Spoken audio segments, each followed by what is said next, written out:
তো মামাটি মানুষের কথা যদি কিছু বলেন, মানে মামাটি মানুষ, মামাটি মানুষ আমাদের ব্রজেন ভৈরববাবু প্রথম এলেন, কিন্তু মাখনবাবুর নেওয়ার ইচ্ছে ছিল না। মানে মাখনলাল নটো চাননি প্রথমে মামাটি মানুষকে ইয়া করতে। না, তা অরুণবাবু মাখনবাবুকে খুব ভীষণ ক্লোজ বন্ধু অরুণবাবু বারবার অনুরোধ করার পরে বললো যে আপনি না নাটকটা একবার শোনেন, একবার শোনেন। তা আমাদের অফিস ঘর ছিল পাটি পাতা, অর্থাৎ জমি পাটি পাতা।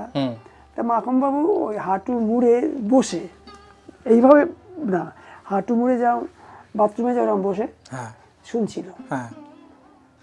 তা যখন নাটকটা অর্ধেক হয়ে শোনা হলো তখন মাখনবাবু আর ওভাবে নেই, আমার মতো বসে পড়েছে।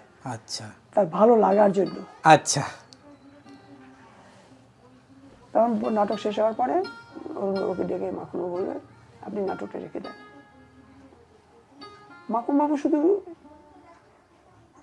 একদম শিক্ষিত যাত্রা মালিকই ছিলেন না, নাটক বোঝার ক্ষমতা ছিল। এইভাবে নাটকটা শুরু মামাটি মানুষের। তারপরে তো ভৈরববাবু মাখনবাবু বন্ধুর মতো হয়ে গেলেন, খুবই ক্লোজ বন্ধু হয়ে গেলেন। মামাটি মানুষ থেকে ভৈরব গাঙ্গুলি নাট্য কোম্পানির সঙ্গে যুক্ত হলেন। মাখনবাবু খুব গুণের আদর দিত, গুণবান গুণ জিনিসে ভালো জিনিসে খুব আদর দিতেন। মানে উনি কোনোদিন পয়সার পেছনে কার্পণ্য করেনি, সঠিক জিনিসটা এবং মানে আমার চাই তো চাই সেটাকে উনি যথেষ্ট থেকে বেশি মূল্য চাই, এটা কিন্তু আবার 100 সত্য। হ্যাঁ, অত্যন্ত জেদি ছিল, অসম্ভব জেদি ছিল। এবং আমি এটাও পড়েছি যে অচল পয়সার জন্য উনি মানে 3 গুণ টাকা দিয়ে উনি অচল পয়সা বই নিয়েছিলেন। অচল পয়সা বই লেখা নিয়ে অনেক ইতিহাস আমাদের আছে। হ্যাঁ, সে তো পড়েছি বইতে। আমি আর মাখনবাবু কত মশার কামড় খেয়ে সারা রাত বিটি রোডে দাঁড়িয়েছিলেন আপনারা। পরিতোষ বলে একটা ছেলে আছে, তাকে নিয়ে দিয়ে ভোরবেলা বই লেখা হলে তখন মাখনবাবু একটা কথা লিখেছেন আমার সম্বন্ধে, ওটা ওনার আমাকে ভালোবাসেন বলে লিখেছেন আমি ধরে নেব, কিন্তু বাস্তবে খুব মিথ্যা না। যে এই দলটার জন্য আমরা দুজনে মিলে অবশ্যই অবশ্যই আপনার যেভাবে অনেক ভালো মন্দ, এমন কিছু মন্দ কথা আছে জীবনে আমি কাউকে বলতে পারবো না। হ্যাঁ, সে তো ঠিকই, সে তো কিছু কথা থাকে যেগুলো বলা যায় না, সেটা মাখনবাবু আর আমি জানি। আচ্ছা, তো সেই রকম একটা ক্লোজ ব্যবসা ক্ষেত্র হয়েছিল। একদমই তাই।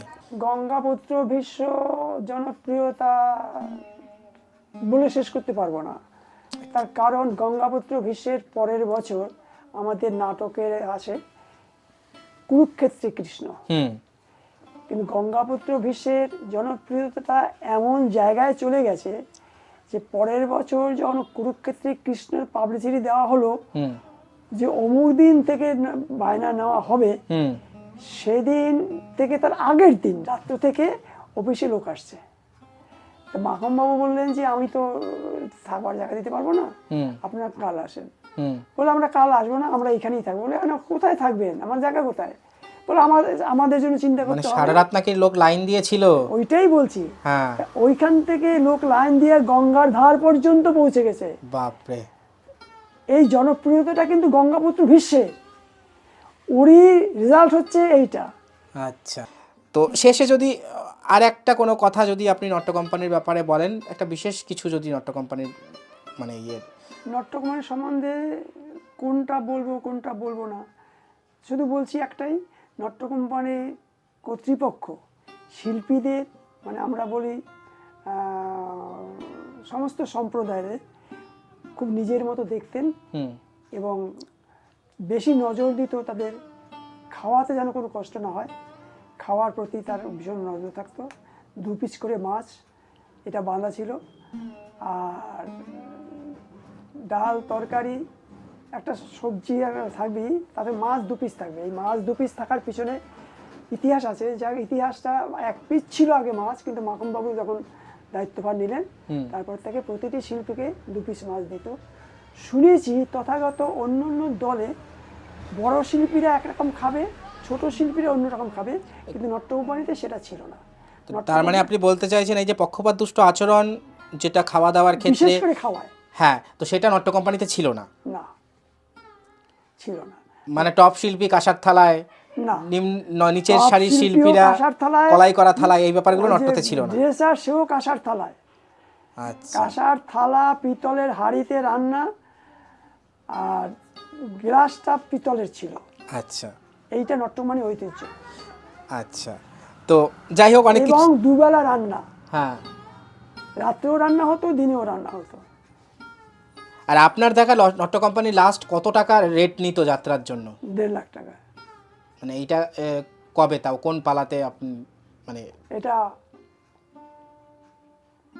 2014-15-তে।